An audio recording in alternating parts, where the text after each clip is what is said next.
Remember I said a few videos back that it was your civic duty to continue to trigger Deputy Premier John Barilaro.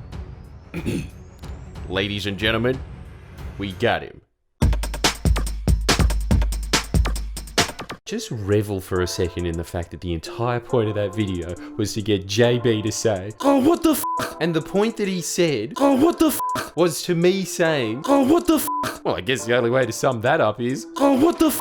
As reported in Australia's favourite satirical paper, The Telegraph, the exact same paper that is published within the span of a few months, culture of political correctness is now out of control. Political correctness is disgusting, and we have to stand up and fight against it. Political correctness is leading society towards a new era of tyranny. And even more relevant than that, did political correctness kill the Aussie larrikin? Has political correctness killed comedy? Political correctness is the enemy of creativity. And then went on to publish YouTube comedian in racist low blow towards Premier. What?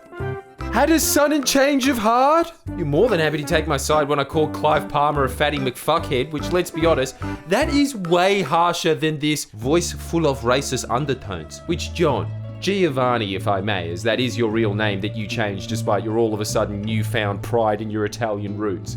If my impression of you is filled with racist undertones, then your voice is filled with racist undertones. My impression of you is spot on. Listen to yourself. You're here today not asking a question about hazard reduction. You're here today pushing the campaign of the PSA. That wasn't dubbed. Yet apparently it's an unfathomable exaggeration to imagine that guy using the word bruz. That's what he found unacceptable. Bruz. This coming from the man who wrote the very thought-provoking think piece, "Political correctness is stifling our energy debate," and then proceeds to stifle the land clearing debate with political correctness, stating, I don't mind taking the mickey out of myself. You seem like it. So upset your tanty was reported nationwide because of an impression of yourself you didn't like. But this is actually very offensive. Says man whose election campaign was run by a guy with links to white supremacist organisations that even other national MPs thought was, just a tad f***ed. Which again, Giovanni, whatever. You can have your campaign run by a man whose head is inside his belly button and every time you press it he pops out and yells, "Who dares disturb Baron von Bellyhead's slumber?" But it's fairly hypocritical to then turn around and whine, It's a low attempt at comedy. Bruz? Everyone's always tried to insult me with, "Your humour's lowbrow." Dude, my favourite film is Jackass. Thank you for the compliment. You know what I think's a low attempt at comedy? Your existence, but apart from that, the fact that the media refuses to cover your government's deplorable environmental track record. Even when showing a video discussing it, they will deliberately cut out all the horrific stats that you're responsible for so they can turn you, the blazer of 1 billion native animals, into the victim. That's what I find a little more unacceptable than the word bruz. So, I was thinking, maybe if we lace that information into what you find very offensive, perhaps the media will be forced to report on it for once. So, ladies and gentlemen, I present to you my new and improved caricature of John Barilaro. Somebody Barilaro, braz. Cancel that, MSM. Free shot. It's a me, Barilaro. Do you like these koalas? Woohoo! We've approved the countless development and logging proposals in koala habitat, starving them, fast-forwarding their extinction clock, and didn't make any effort at all in an attempt to save their populations. All with the help of my good friend, yay! By mutilating Labour's Native Vegetation Act, I thought I'd increase land clearing by 45%. But what's the dates? Woohoo! I increased it by 1,300%. Mamma mia! When I discovered the Brumbies were destroying Kosciuszko National Park, bringing a bunch of endangered species to the brink of extinction, I was gonna authorize a cull, but then I realized I could make $10,000 in donations by allowing them to destroy the park. Woohoo! Everything in my life was going great until, what's this? Branch. Oh! Someone hurt my feelings. t-shirts on sale now. Available at friendlyjordies.com. Thanks so much for buying my shirt. Links in the description. Still don't think they'll report on it? That's okay, because now that we know that the Telegraph is the new official media partner of the Oppression Olympics, prepare to be pole vaulted, John, because I'm a wog too, bros. And guess what? I outrank you because my family's Yugoslav. Most of them are from Dalmatia, and Dalmatia was occupied by the Italians in World War II. These people stripped my people's hills bare to build Venice, and still not satiated. He's back for more! Go on, where's my article? Get writing, kid from Stuart Little that really let himself go. Barilaro shows pride in heritage, gives YouTube funny man flashbacks to his people's colonial past. These scars will never heal. Our migrant story is actually the Australian success story, one this nation is proud of. Problematic much? You know what I regard as a migrant success story?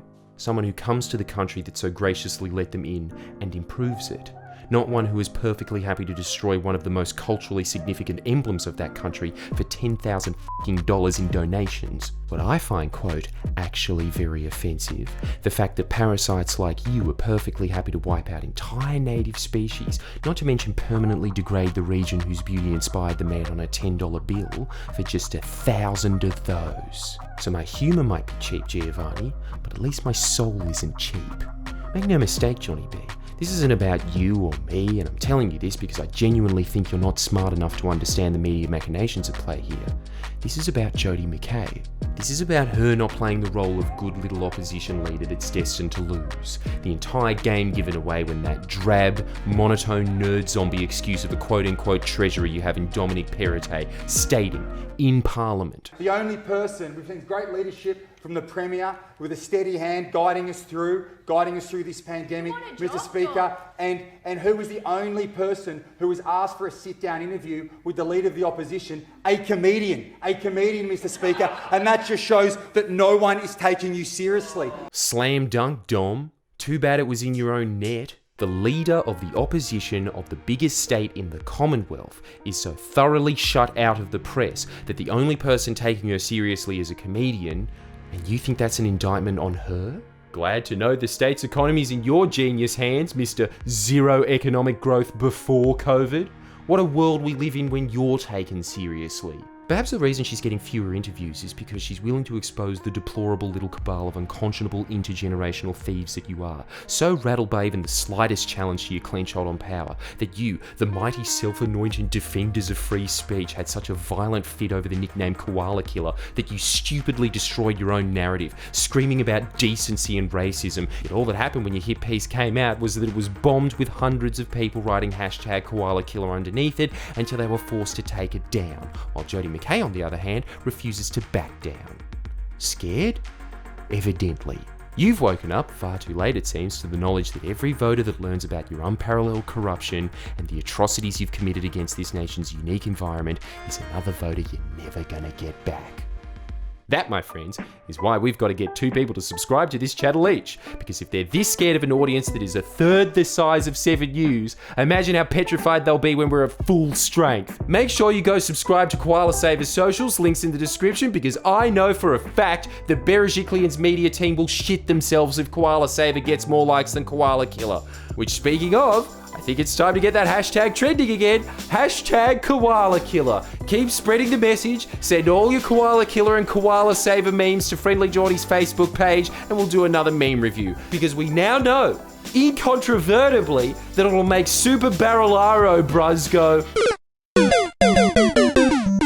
Make sure you like this video and go buy that shirt at friendlyjordies.com. That's right, we're monetizing your outrage, John. How does it feel to know that your offense is being commodified like you commodified our water? Sorry if this post caused offense. Please share and comment below. Comment.